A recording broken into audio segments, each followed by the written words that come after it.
قال رسول الله صلى الله عليه وسلم حب البلاد من الإيمان أو كما قال عليه الصلاة والسلام। উপস্থিত সংগ্রামী তৌহিদি জনতা, আজকে আমাদের এখানে উপস্থিতির কারণ সম্পর্কে আমরা অবগত হয়েছি, ঠিক কিনা?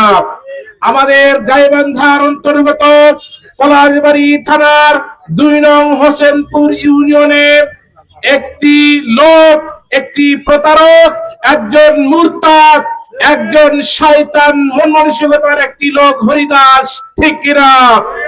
সে আমাদের বাংলাদেশে মুসলমান এবং হিন্দুদের মধ্যে যে সম্প্রীতি বন্ধন রয়েছে, যে আমরা যে ভাই ভাই হিসেবে দেশের নাগরিক হিসেবে এই দেশে থাকতে চাই, সেটা তার ভালো লাগে না, ঠিক কিনা?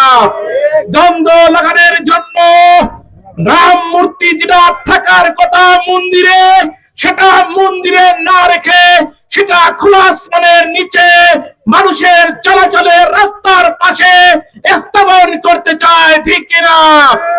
আমরা তাকে ধিক্কার জানাই।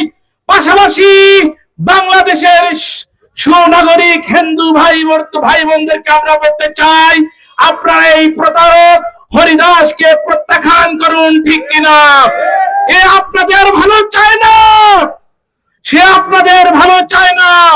বাংলাদেশের কিছু মুসলিম নামধারী ভারতের এজেন্ডা বাস্তবায়নকারী কিছু ভারতের দালাল আছে, ঠিক কিনা? তার মতো অন্যতম একজন দালাল কিশোরগঞ্জের এমপি ফজলুর রহমান বিভিন্ন সময় ইসলাম বিদ্বেষী বক্তব্য দিয়ে মুসলমানদের কলিজায় আঘাত করে, ঠিক কিনা? তারই ধারাবাহিকতায় গতকাল সংসদের মধ্যে বলেছে ভারতের দেশ নাকি বাংলাদেশ নাকি হিন্দুদের দেশ। সম্মানিত হাজরিন, 8.5 বছর এই ভারতবর্ষ মুসলমানরা এরকম শাসন করেছে, ঠিক কিনা? আমরা বলতে চাই বাংলাদেশ হিন্দুদের দেশ নয়, বরং ভারতবর্ষ পুরো বাংলাদেশ, পুরো ভারতবর্ষ এটা মুসলমানদের দেশ, ঠিক কিনা?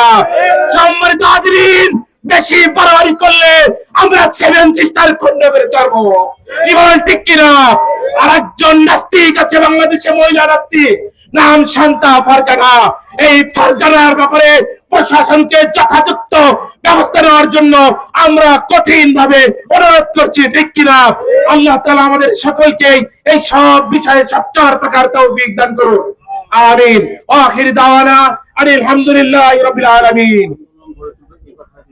সংগ্রামী ভাইরা আমার, এই পর্যায়ে বক্তব্য রাখবেন সচেতন নাগরিক ফোরাম গাইবান্ধার অন্যতম সংগঠক ডক্টর মুনতাকিমুজ্জামান।